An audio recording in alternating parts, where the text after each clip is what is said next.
Hola, hola, hola, hola.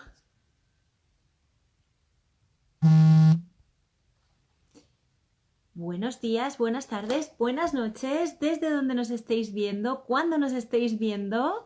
Hoy tenemos la sesión del club un poquito distinta. Ya sabéis que a veces, bueno, pues nuestros invitados y nuestras invitadas no pueden venir exactamente a las 7 y bueno, hoy hemos adelantado el club la hora porque tenemos una sesión muy internacional. Ya veo a Eugenio y a Sue preparadísimos. Eugenio, Sue, just give me one minute so the Instagram, notified everyone that we are live right now. Just give me nothing, just 2 minutes, 3 minutes, not more. Bienvenidos, bienvenidas a todos y a todas. Ya sabéis que a veces, como os decía, tenemos que hacer estos cambios de horario, pero nada, hoy venimos a disfrutar de este libro, Universo China, una mirada desde dentro. Vamos a estar con sus editores, con Eugenio, Mangi y Su Yimin, hablando pues de todo el proyecto editorial, de todos los autores y autoras que intervienen en el libro. Bueno, hace además que una semana que no os veo, así que feliz Navidad a todos y a todas los que lo estéis celebrando. Y nada, voy a dar las gracias, como siempre, a nuestros queridos invitados e invitadas de la semana pasada, que, bueno, que estuvieron con nosotros hablando del libro Culjas autoeditado, del delirio a los elementos. Fueron Belén Butragueño, Javier Raposo y Pablo Lalquiaga, estuvieron con nosotros hablando del libro. Por cierto, esta tarde nos volvemos a encontrar en el COAM con ellos en presencial para presentar el libro allí en directo. Así que nada, os esperamos allí a todos y a todas los que os apetezca estar. Y yo creo que además de esto, simplemente recordaros que en la casilla de comentarios y en ese simbolito de preguntas podéis trasladarnos vuestros pues eso, comentarios y preguntas para, en este caso, Eugenio y Su, que van a estar compartiendo con nosotros esta horita de club. A ver si me enfoca ahora. Así que yo creo que, como os iba adelantando, ya me habéis visto hablar en inglés. Esta sesión va a ser en inglés porque tanto Eugenio como Su, bueno, pues es el idioma común de las tres personas que vamos a intervenir en la sesión. Así que yo creo que podemos empezar ya a hablar en inglés. So, Eugenio, Sue, if you are ready, I'm going to send you the invitation so you can saying it's perfect and the connection is right and I see you and I listen to you. So let's see who is the first one. Hi, Eugenio. Hi, buena. Hi, How are you? Sue. Hi, hello. Hi, I'm really fine. And I'm really glad that you are both here today with us. Welcome to the club. Welcome to Ediciones Asimétricas. We are really pleased to have you here. And we are, as I said, we are going to talk about this beautiful book, Universo China, Una mirada desde dentro. You are the editors of this book, the team that has selected and, centered this approach. We are going to talk about it later, but for now, let me introduce you to everybody that is on the other side of the screen. I'm going to introduce you, and then we'll start with the book and the content. What do you think about that? Is everything okay? Yeah, that's great. Thank you very much. Perfect. So I'll start with Eugenio. Eugenio Mangi is assistant professor, lecturer in architecture in the Department of Architecture and Built Environment at the University of Nottingham, Ningbo, China. Sorry if I mispronounce anything, so please, Sue. No, it's perfect. It's perfect. Don't worry. Be kind. Okay, thank you so much. And he was adjunct professor of the master program at the College of Design and Innovation at Tongji University. His research, your research, Eugenio, interests focus on sustainable urban transformations in China, participatory practices and fragile communities, and contemporary Chinese design culture. In parallel with the research and teaching activities, Eugenio, you have developed first with international practice and then with your own firm, DraftArc, a large number of projects spanning from interior to urban design in Italy, Spain, and China. So welcome to the club. Thank you. Welcome to Very this happy to be here. conversation. Me too, me too. Sue, welcome. I'm going with you right now. Sue Yimin is instructor at the Department of Environmental Art, School of Architecture, China Academy of Arts, and you have been invited as guest lecturer at the Department of Architecture and Built Environment at the University of Nottingham, Ningbo, China. A Dutch registered architect with a focus on RMIT, renovation, modification, integration, and transformation projects. You developed several residential, commercial, and cultural projects in China with your firm Sun Architects.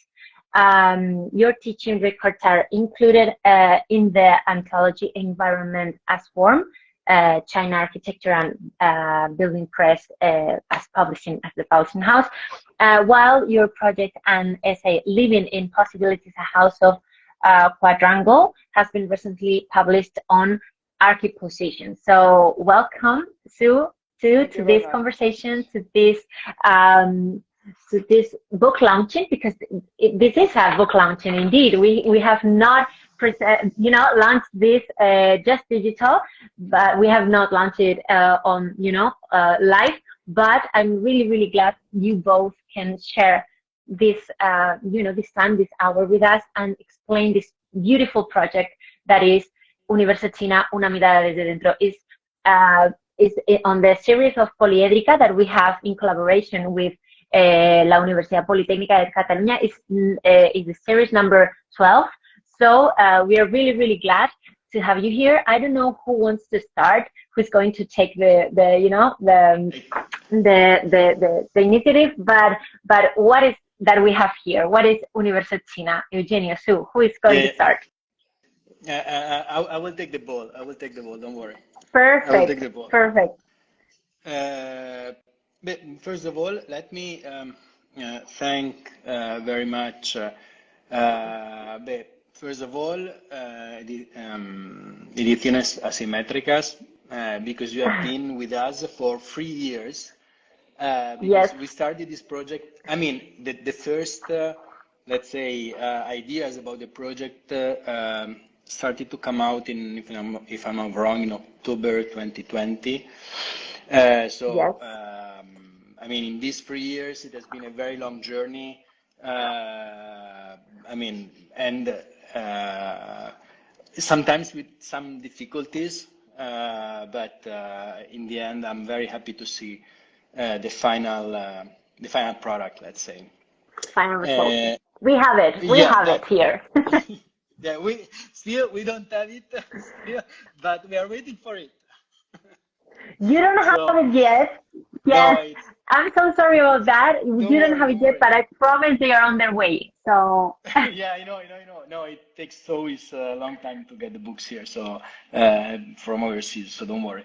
And then also, thank you very much to the authors. That I mean, we've been talking with them a lot, and also to choose the text, and to all those people that have been helping us, the translators, because here we have not only one round of translations, but 2 rounds of translations, because for some texts we had to do from Chinese to English, and then from English to Spanish. So it has been a very big work to realize this product, I have to say. So thank you again. So what you have in your hands, you have a kind of, in our opinion, I was discussing also before with Sue, we think that one is a kind of kaleidoscope. A kaleidoscope that with many lenses that should help mainly the Spanish-speaking audience to try to, I cannot say understand, because to understand China, I mean, it's 11 years that I'm here and still I cannot fully, it is a very complex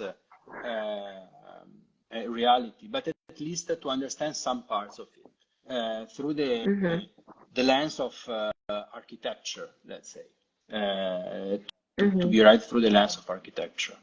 So if you agree, I'll start maybe from the title. No, that is, I think it's kind of interesting why we chose. I mean, together with Ediciones Asimétricas, this title, Universo China, una mirada desde dentro. We decided to call it Universo China because, yeah, China is a universe, and it's a very complex country with many overlapped cultures, languages. I mean, in China, please, Sue, correct me if I'm wrong, but there are 50 different languages, right? Beside the official ones, let's say, that is Mandarin and Cantonese, roughly, right? If I'm not wrong. There are many different, let's say, geographical realities and weather realities. So the first part of the title really tries to describe this complexity. And then a look from within, una mirada desde dentro.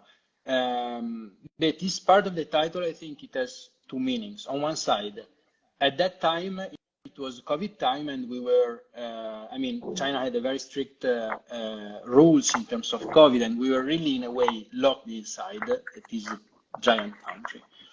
And we were here. You know, we are both based in China.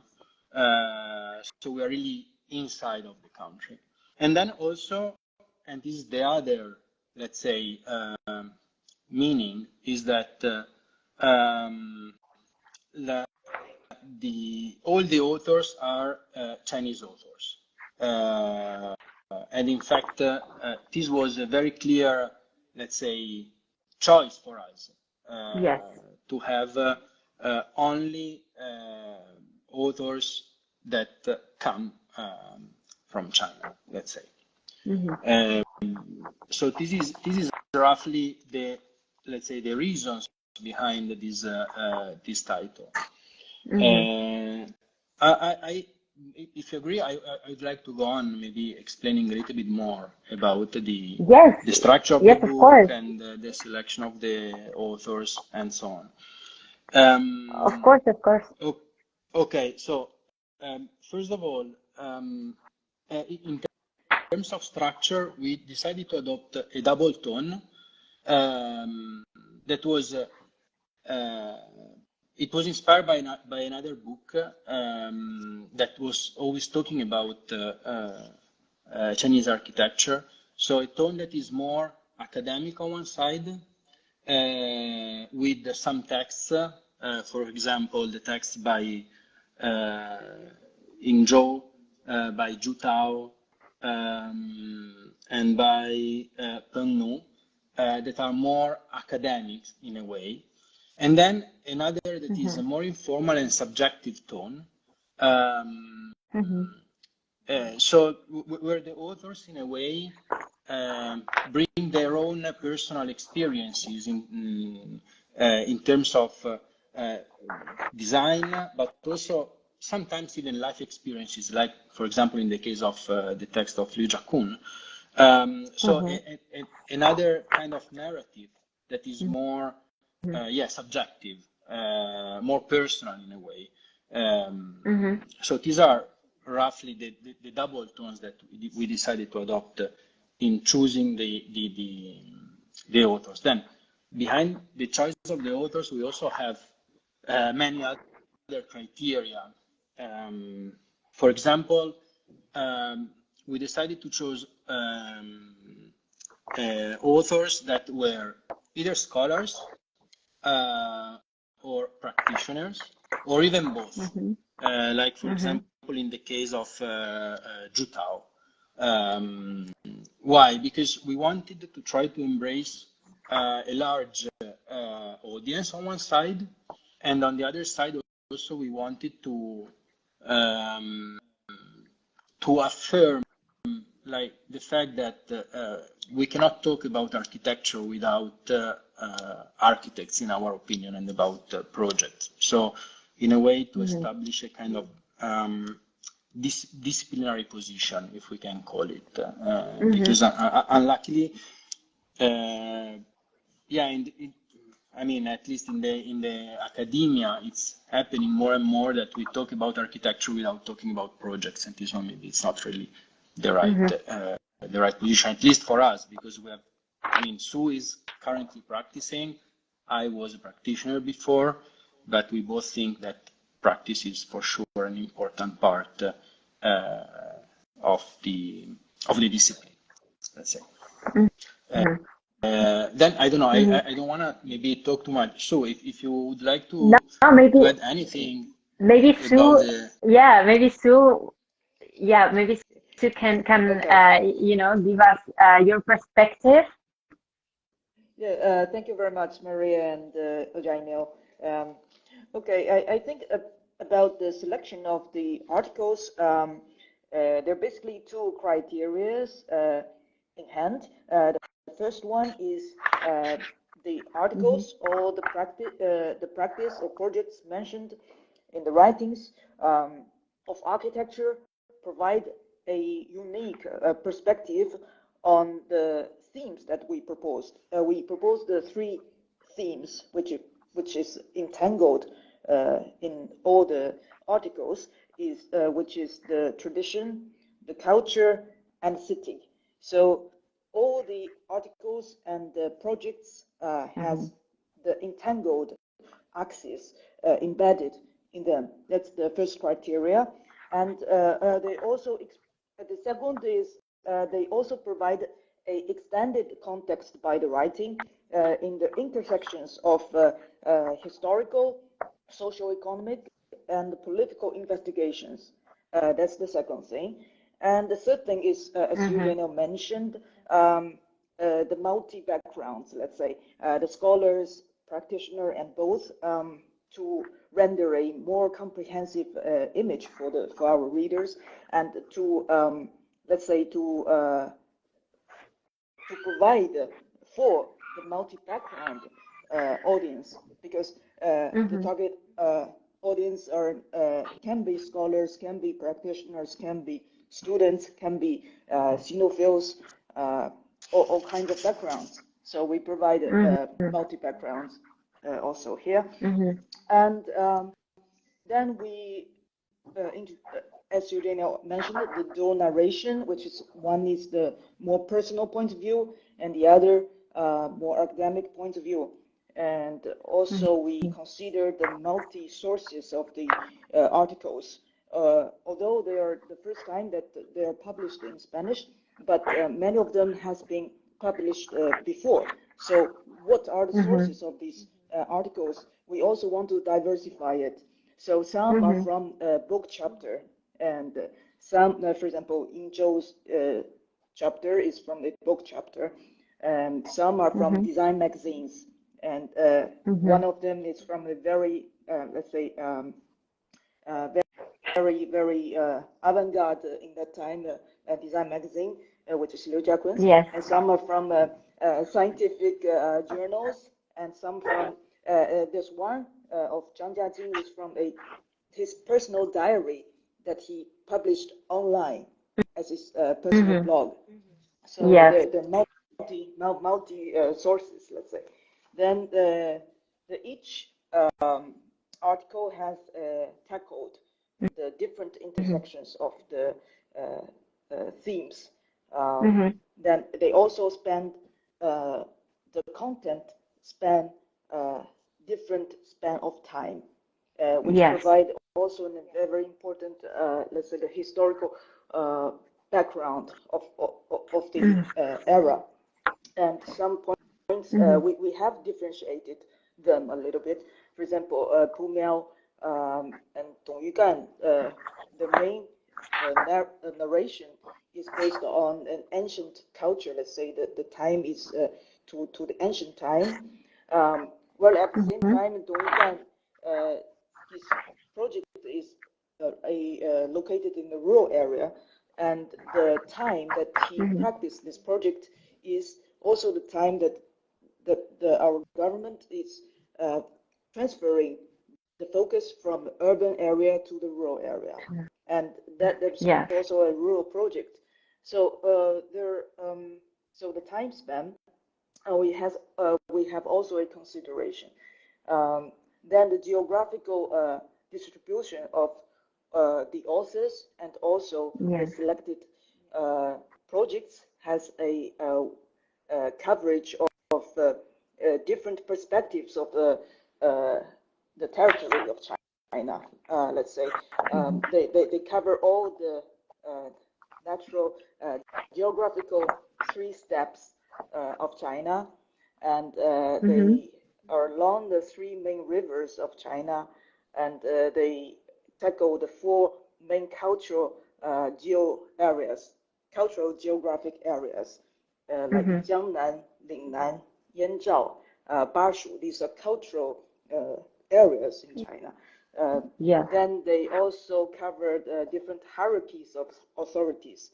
So they are capital, like Beijing, and capital city of the province, Hong Kong SAR, autonomous regions, and the central government municipals. And they also covered, we have a different tiers for the cities, indicating the different development of the city. So the projects covered first, second, third, and fifth tiers of cities in China. So we tried to render through these considerations, render a mosaic or vista of the contemporary Chinese architecture. Yeah. There are another thing that you both mentioned at your presentation in the book, that is that you present like 2 generations of authors too. They give one perspective, that they have been really educated and for an academical form in China, and the other second generation that is really, really good influenced by the first one, but also has this Occidental perspective. This is really interesting because we can also see, the wealth culture that they approach in all that range. Yeah. Actually, this is something that is has always impressed me pretty much, even in the day-to-day, let's say, conversations when maybe I speak with a friend, a Chinese friend, or and this person tells me, but this, I don't know, that individual is from that generation, no? So the idea of generations is really embedded into the Chinese culture, no? And in our book, what we try to do is to include 2 different generations. One is there are those people that they went through let's say the cultural revolution and forward. For example, Liu Jiakun, he defines himself one of these educated youth, that then after spending some time in the rural area, he went back, and in fact, all the essay revolves around this period, when he comes back to 2008, 9, let's say, 8 for the earthquake in Sichuan, because Liu Jiakun is from Sichuan. And then there is a younger generation, and I'm thinking, for example, about, Liu Jiakun was educated in China. He didn't go abroad for masters and so on. While we have also another generation that is represented, for example, Ingzhou. She is a young scholar at HKU, Hong Kong University. She also wrote a very interesting book that actually is, it came, I think, before the text talking about urban loopholes, and she was educated, I think, master in Harvard, if I'm not wrong, and PhD in ETH, or both, master and PhD. Now I cannot recall exactly, but she was educated, I mean, partly in China, I think the bachelor in China, and then master and PhD Sorry, outside. bachelor So, in Princeton. yes. Ah, sorry, Uh, no. So even more, bachelor in Princeton, and then master in Harvard or ETH, and vice versa for the PhD. So the education, and you can see that she has maybe a different perspective that is not better or worse. It's just a different perspective on the phenomenon that she is addressing in her text that are mainly related to gentrification. So I think that, yeah, this theme of the, and then actually there is a generation that is missing, that is the most recent one, that I think it's more like Yes. Sue's generation, that is even after, that, yeah, we couldn't include for because of space reason in the book, but yeah, this theme of the generation is for sure one of another aspect that we consider while choosing our the contributions, let's say. Yes. This is really interesting, but I think we are really lucky to have Sue's point of view too, no, inside this book Thank you. as an editor and also as an author, because you both wrote this article, this previous article in which you explain all this complex picture of these complex books, because it is Yes. as you said, a really incredible culture and a huge one. So every single thing that you have talked about, even the geographical, historical, even to generational, it's another layer to the explanation of every single approach of the author. So I would love if you want to get into the author's perspectives or the author's text. I don't know if you want, if we are missing something that you want to say, Sue, before to entering the authors. Yes, on the generation of architects, I think it is a very important perspective. Thanks for mentioning it, Maria. Actually, there's one author, it's Peng Nu, and she has an exact article study on the generations, different generations of architects in China. Yes. And that is very important because the generation is based on, of course, the time, but more essentially is the education they received, or thus the understanding and the methodology that they adopt in their research and the practice. So the first generation, according to her, maybe my memory is not that precise, but generally the first generation is received education from abroad. Then they came back, like Liang Sichen, like Tong Jun, the first generation, and they practiced and took part in the education, or say even lay the fundamental stones of the architectural education in China. If you are interested, you can read Peng Nu's text. She explained a little bit about the fundamental courses in Tsinghua, and that has a big influence of the second generation of architects, because it is their education. And the education, then the third one is that they receive the domestic education based on the development of the first generation architects. Then they study mainly domestic. Then the other generation is they study abroad. They have a mixture. Sorry. No, Yes. I wanted to precise. Okay, Liang Sicheng, we are talking about the 30s and 40s. Okay, Maria. Just to clarify also for our audience, no. And then we go on. No, so when we talk about the third generation, we're talking about the generation of Liu Jiakun, Wang Shu, this kind of generation. And then the fourth generation, we're talking about Yingzhou, I think Zhu Tao as well in terms of years. Maybe no, is a little bit, but in any case, this is roughly the overall picture. Yeah, this is really interesting because it's really important, as Sue, you mentioned the education, and it's really important to take that into account because that's what your approach as editors wants to be, a really extensive picture of the of not all the generations, of course, but yet the most significant ones in all this complex situation. So if you want, because we're right now 3:30 right now, so maybe if you want to get into the authors, maybe I don't know who is going to start with that. Who's going to?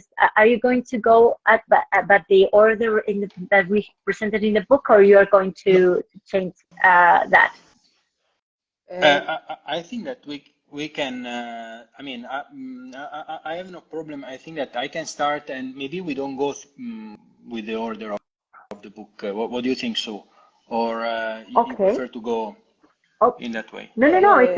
For me, it's It depends perfect. on the. Yeah, sorry, please. There might be some delay. Yeah, I'm okay with starting with your Eugenio, and we go through the passages. Okay. So Okay, perfect. I would maybe try to separate according to to these two different tones that we were discussing, if you agree.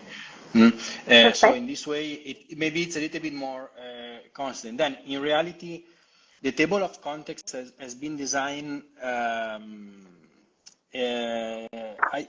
trying to put together different ideas. But yes, I would start maybe with the first more, let's say, academic ones, and then maybe so if you want, you can go to the more let's say subjective ones. I think it could be a way. Okay, so the first one is for sure in the most academic ones. Let's say that we have in Jo, and in her essay she addresses the idea of gentrification, but with the Chinese characteristics. No, this is a very typical way that is also employed in China to treat about to talk about capitalism with Chinese characteristics or socialism with Chinese characteristics. In this case, she is analyzing maybe this phenomenon in the city that is, let's say, the most emblematic one, that is a global city, that is Shanghai, and she is, I mean, after briefly introducing the history of the city under after the Opium War till let's say the open up of 1978, then she starts addressing those phenomena that has caused a gentrification but she doesn't express any kind of, it's not about judgment for sure. I mean, it's not about positive or negative. She's just analyzing a phenomenon that is related mainly to those, let's say, Chinese immigrants that they came back, bringing capitals, and also, yes, exactly, and also new ideas to set up not to set up, but they start producing new spaces in a way in the Shanghai city center. Let's remember that Shanghai city center, I mean, a part of it, because Shanghai is a 24 million inhabitant city, part of it is a colonial. It was a colonial area or a concession area, so it is in European style. So she analyzes this kind of phenomenon, and she, I think, she renders very well how the gentrification is, let's say, changes in the Chinese context due to several aspects. For example, she mentions the fact that the governance is a hybrid governance that is private and public at the same time. Actually, it is the governance intervenes a lot in the economic sphere, no, of the city. So she really introduces us this concept of hybrid governance. Then the other essay that is maybe more, let's say, academic is the essay by Penu. And in this essay, she goes through, let's say, the explosion, the cultural explosion in China in the 90s and beginning of 2000s, going through all the most important architecture trends and architecture schools, and also linking them to their education in the let's say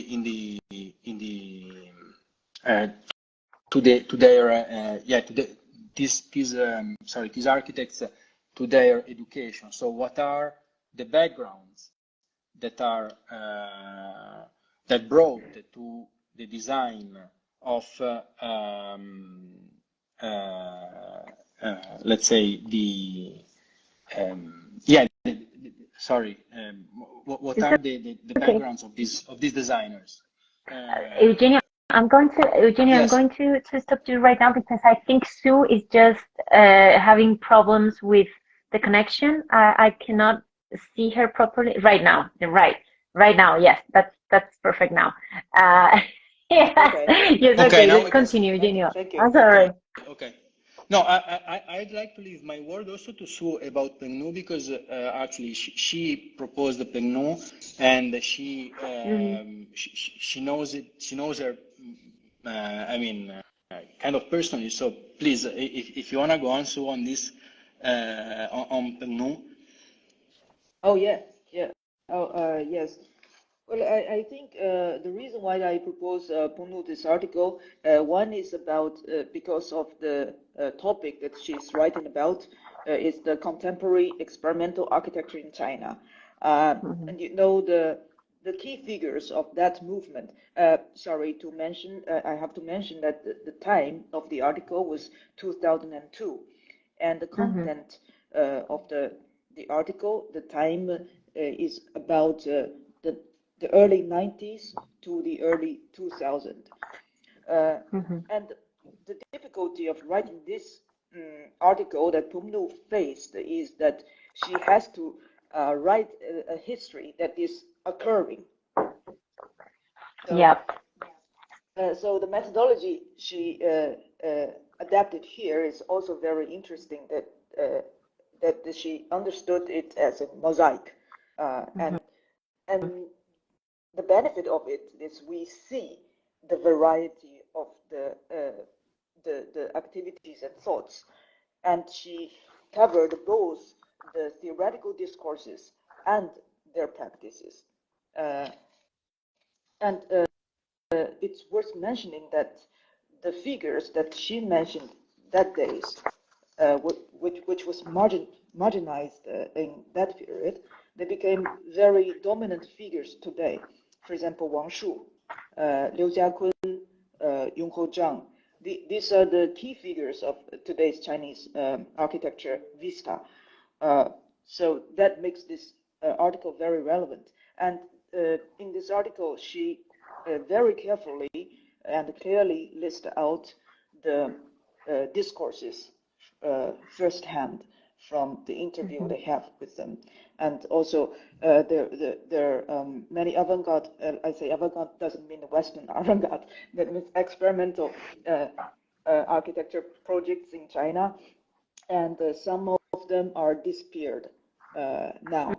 So I think the material is very precious and worth sharing to the Spanish readers.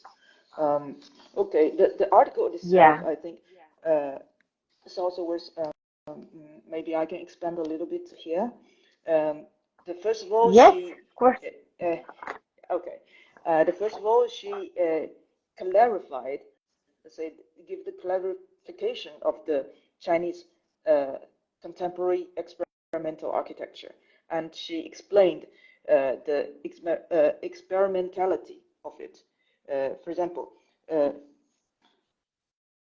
dominant practice, which the CEAC, meaning the initial of contemporary experimental architecture in China, target is awkward. On the one hand, modernism has been accepted as a style, which lacks the key issue and rich content of Western modernism.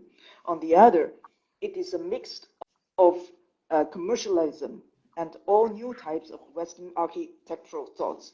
Meanwhile, it aims at a complex mainstream academic ideology, which is brought by the first generation architects and through the education. Yeah.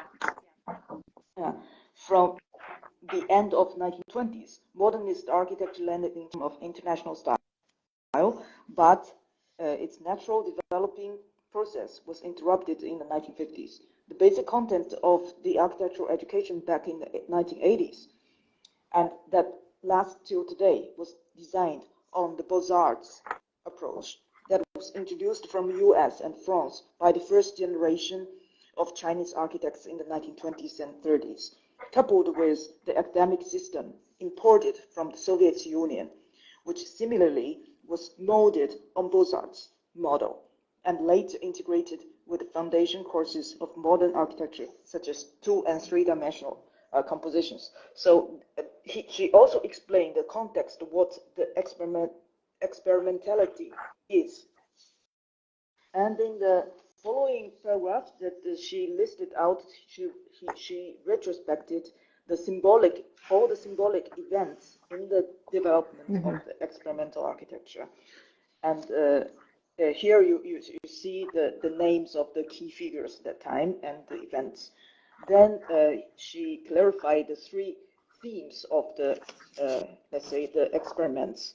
One is the construction, the tectonic, and atectonic. Sorry. And in this each theme, she introduced the Western, the Western theories that was fiercely studied and debated within those Chinese architects. For example, in the construction, the tectonic and atectonic, she introduced Edward Franz Sacker's idea of tectonic, then Kenneth Frampton. Then the second theme is urbanism. Here she introduced very in detail and clear Motherspans and urbanus discourses and practice.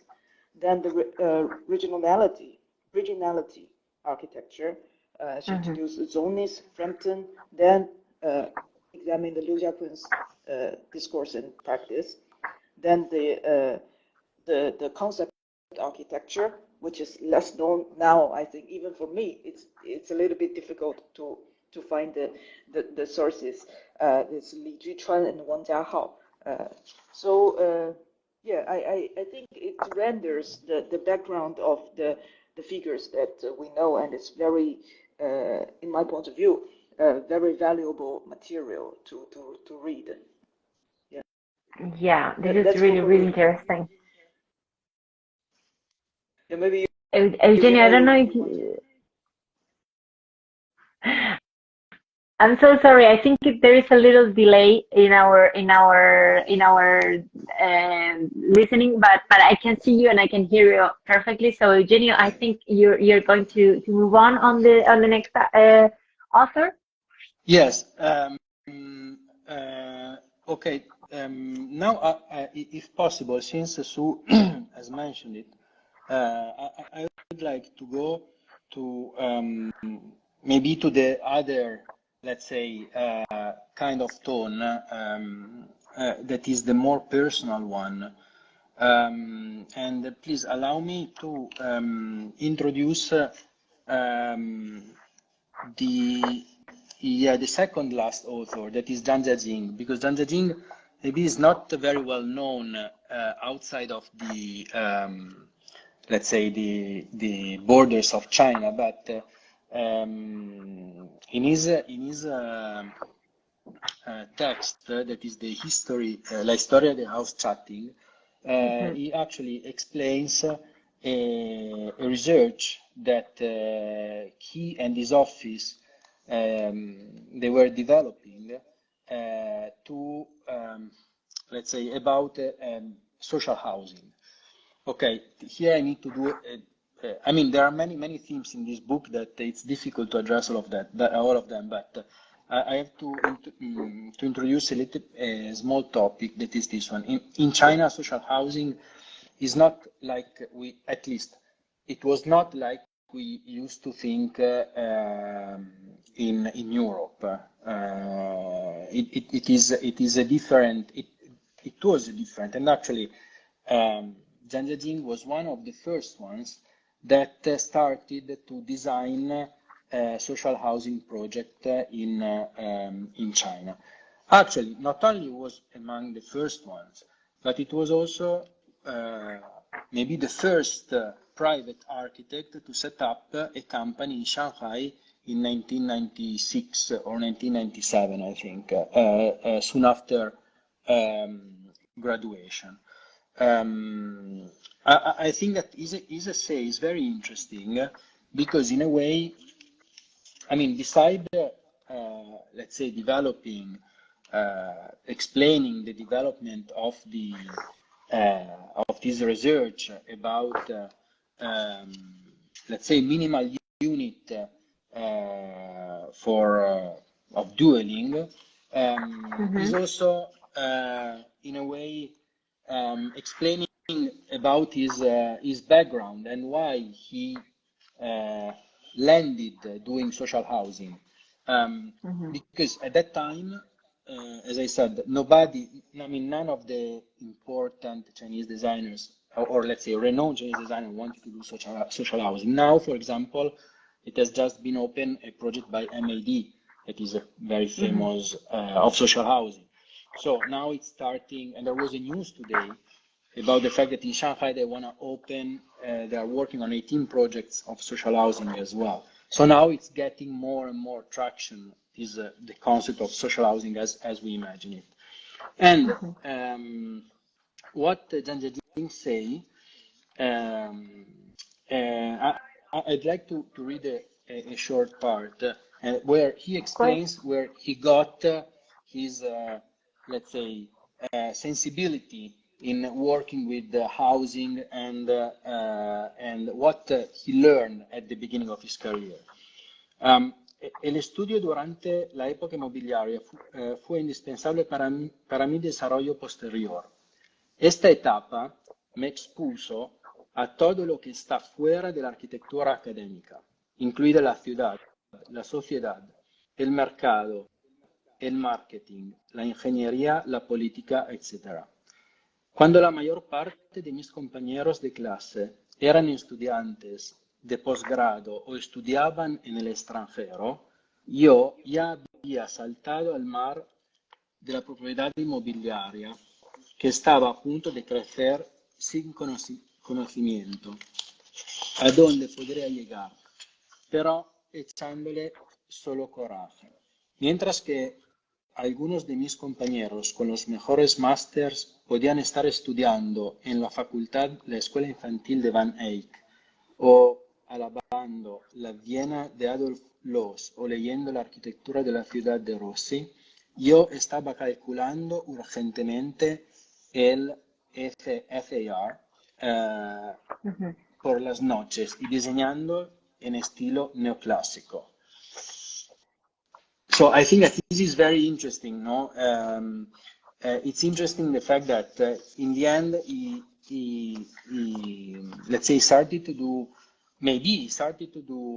social housing and investigate on the idea of minimal dwelling unit based on his previous experiences. And yeah, exactly. And I also think that the essay by Zhang Jiajing also explains very well how is the current situation in China in terms of dueling, because it really expresses a kind of urgency in the, let's say, in realizing social housing, because the young generations, and we go back to the theme of generations, cannot afford housing in China, above all in cities like Shanghai, Beijing, or Hangzhou, because they are too expensive. So you see from his essay, there are many themes emerging. So the experience in the end of the 90s as a young designer on one side, on the other side, all the research done on the minimal living unit. And then there is a kind of analysis of the current situation about the accessibility of the young generation to the housing. That is a concrete issue in Asia, not only in China, because I mean, generally speaking, if you don't buy a house, normally you cannot even get married, or at least this is the mindset of the generations maybe before us, but it is a serious issue, you know. Yeah.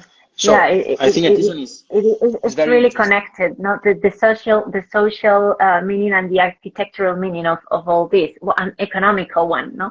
It's everything is connected and entangled. So if you don't have a house, you cannot marry, and all these kind of things that implicates your complete whole life. It's not just a part of it, it's the complete one. And it's really interesting to know about that. Eugenio, too, we are running out of time. Unbelievably, we are right now 5 to 4 right now. So I would love to talk about, we have talked about urban, urban modes. We have talked about this new experimental architecture, and we have also talked about this housing, this minimal housing or social housing, as if we could tell by that. But I would love, maybe Sue, you can talk us about the first article, the first Pumiao article that is about the tradition. That is also really important, and even he explains in that article that tradition is not like an obliged method to make architecture, but you can also interpret that as a point of view, but with the tradition incorporated on it. So maybe you can talk about that right now, this few minutes that we have left. Yeah. Okay. Yes. Well, for Pumel's essay, there's a background. Actually, it was firstly published in 1989, when a time that there's a fierce, let's say, the debate of among the Chinese architects that what should we do with our tradition, and how can we, let's say, modernize with the tradition. What are the attitude, and what is method? What is the understanding of the tradition? So that makes this article, Pumel's article, very relevant to that time. But at the same time, because Pumel tries to exaggerate the principles based on his experience, very perceptual method, that means universal, doesn't need any preconditioning theories or things, that and it's very, very design oriented, that makes it still relevant today. Well, the article is very easy. He has explained it very well, the aim, the methodology he embodied there, which I also summarized just now, and he went with the 13 points. If you don't mind, I can share some. I extracted I think 3 or 4 points, which I think is the dominant ones.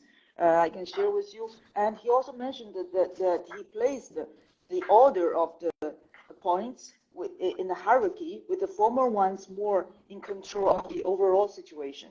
So here I choose the first characteristic and the 2 organizational principles to share with you in particular. So the first one is separation. Following the space and ground vista through the whole site is seldom seen in the Chinese traditional environment. The separation system has following features. First, these literal connections limitations of views and movements. Second, looking at the internal boundaries within the historical building, we'll find the lattice window and moor gate takes up a very small area compared to the solid area in the background. Third, when we walk through the entire site, layers of walls and thresholds reminds us that traditional space is frequently separated. If you compare this to, for example, a Japanese architect like Kanzo Shinohara, you see the first period that they have echoed. So that makes this principle really relevant, not even relevant today, but also to other architects or Oriental architects. Then following the second, people-based zoning, and third, miniature universe. Four, pairing indoor spaces with outdoor ones. These three are more about units. That comes to number 5, series connection of primary and auxiliary units. That is, number 5 is one of the organizational principles of the units. He wrote us, how are the units placed together? First, most units are strung together along the main circulation route. Due to this linear organization, the lack of building more than 2 stories high, a Chinese traditional environment tends to have clear horizontal directionality. Even when a visitor's goal is at the end of the sequence, he has to pass all over units one by one before reaching the destination. In the experience of space, up and down are less important than horizontal directions, like forward, backward, left, and right. It also reveals the weak upward and downward directions in Chinese traditional architecture, in which it is hard to find examples of the upper opening that makes passage to another world, such as the Eye of the Dome, described by Iliad.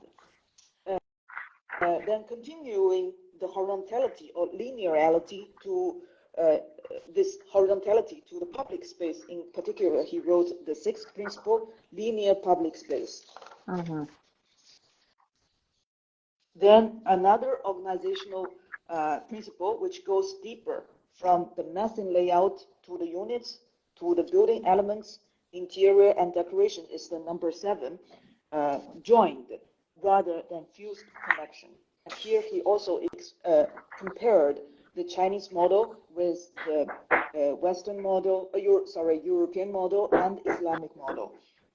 He said, if we carefully examine a traditional building from its roof to ridge, we will find many seams and contrasts across seams. So basically, they say all the elements are separated and they're joined, not fused. Yes. And he compared this to especially the Islamic, they put the mosaic all over the surfaces. So surface architecture and element architecture, these are different. Okay, and the rest are I think I will stop here. I have 1 minute. I noticed that. It's okay. It's okay. You can talk about the other one that you wanted to share with us. No. I finished. I can finish here. Okay. Okay. Perfect. Okay. Perfect.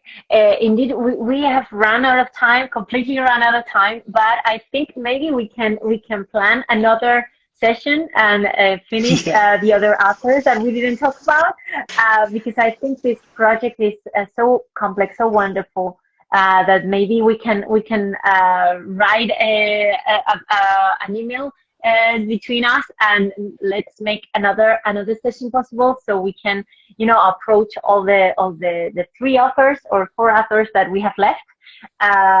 So I want to thank you very, very much, Sue, Eugenio, to be here this afternoon. I know there is not afternoon anymore, it's night right now. It's night time. So I'm really, really grateful for you to share this time with us. Of course, the book is an Spanish edition. I didn't say it at the very beginning, but the book is on Spanish edition.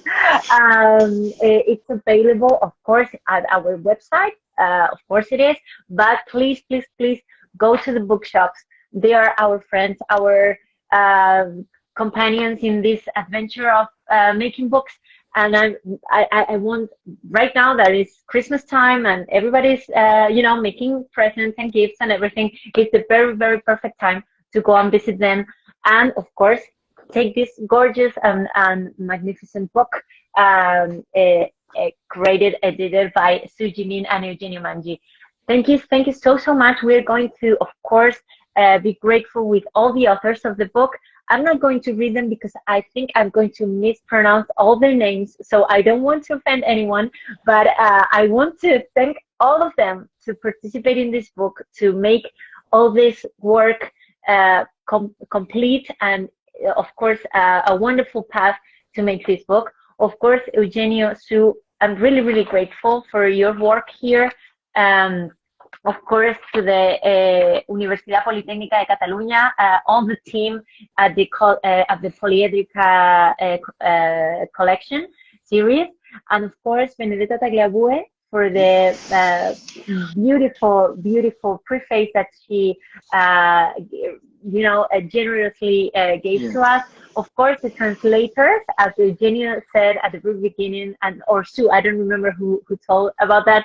This book has been translated twice from Chinese, Mandarin to English, and then from English to Spanish. So thank you very much for the translator, Yakun Architects. Sun Yao, I'm so sorry if I'm mispronouncing this, and of course Noemi García Millán and Mike Lambert that made all this possible. Also, the graphic design of the collection is made by Gráfica Futura, and this layout is from Emilio Ramirez, that I hope he's watching us right now, because it has been a magnificent work too.